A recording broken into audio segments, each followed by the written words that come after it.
Well, good afternoon and welcome to the Idahoan Show. Today I'm doing another bullet swaging experiment. Last time I took a 200 grain 44 caliber powder coated cast lead bullet and I put it in the swaging die and swaged it up to 45 caliber so that we could load it into a 45 ACP shell.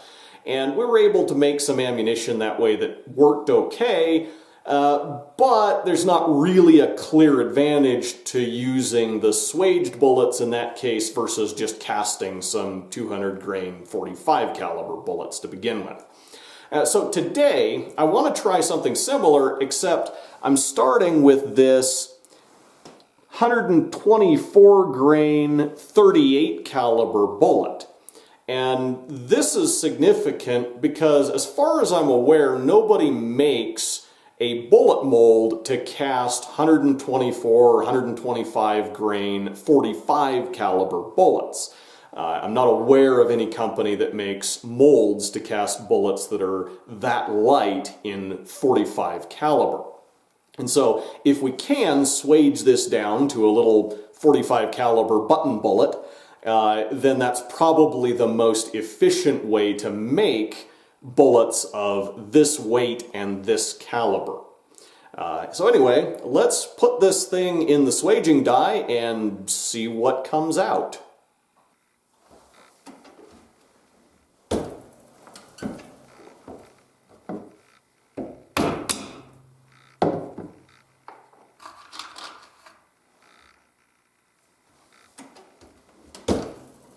Okay, so this is what we started with. And this is what we got. That swaged down or up, depending on how you want to call it, quite nicely. So now we've got these little 45 caliber button bullets. Let's load them into shells and see how they work. Well, here's our experimental ammunition. Now, looking at some of these, I'm afraid it looks like the bullet is not quite straight. You know, theoretically, the seating die is supposed to ensure that bullets are seated, straight into the case, but with a bullet that's so short, maybe that doesn't always work out in practice. So maybe it's just an optical illusion. Maybe the cartridge mouth is actually not quite square, and that's why it looks like the bullet's not straight, because admittedly I did not trim these before reloading them. But if the bullets are in there crooked, I could see that potentially leading to stability issues. Anyway, let's take these out to the range and see how they actually shoot.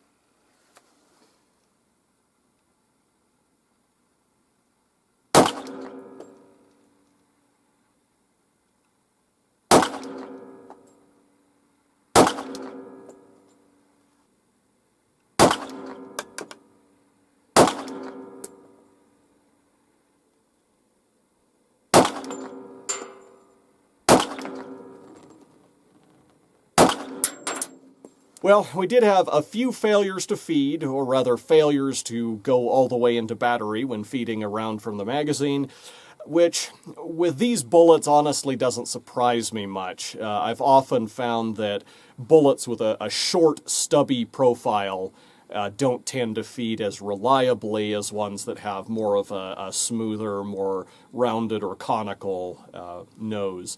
So anyway, let's go take a look at the target. I don't know how well you can see this on the camera, but examining these bullet holes up close, I can tell that at least 8 out of the 10 shots that I fired went through the target sideways. It's a very clear-cut case of keyholing. And so it looks like my concerns about the stability of these bullets have been realized. Clearly they're not stabilizing, or they're stabilizing in a sideways configuration, and they're not flying in the orientation that they're supposed to. Now, that said, normally when you have stability issues, when your bullets aren't flying straight, your accuracy tends to degenerate to the point of being totally unacceptable. And yet, in this case, I was still able to shoot about a 6.5 to 7 inch group, which, for me, shooting a handgun offhand at 25 yards is perfectly respectable accuracy. Well, I really don't know what to make of these results. The feeding problems don't concern me too much because it was only the first couple of rounds that didn't feed correctly. You know, after the first few, they seemed to feed just fine, which could indicate that it's a magazine problem. You know, the magazine is developing excessive friction when it's loaded to capacity. And then this gun tends to be a little bit finicky about ammunition anyway. So the feeding problems could very possibly be solved by just going to a different gun or a different magazine, or possibly tweaking the way that I load the cartridges. Now, the stability issues, I think, would be much more difficult to remedy because of the rounds that I loaded, there were really only a few where the bullet was visibly canted. You know, most of them looked straight. They looked good.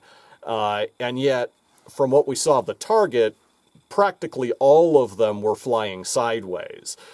So, you know, we definitely have a stability problem, and I don't think that that would be easy to remedy in terms of how we load the round, you know, even if we were to make some kind of special seating die that would keep the bullet centered better as it's pushing it into the cartridge. Now, that said, surprisingly, the stability issues didn't seem to degrade accuracy all that much. The accuracy was still perfectly acceptable. So, yeah, I just don't know what to make of that. But in any case, thank you for watching the Idahoan Show.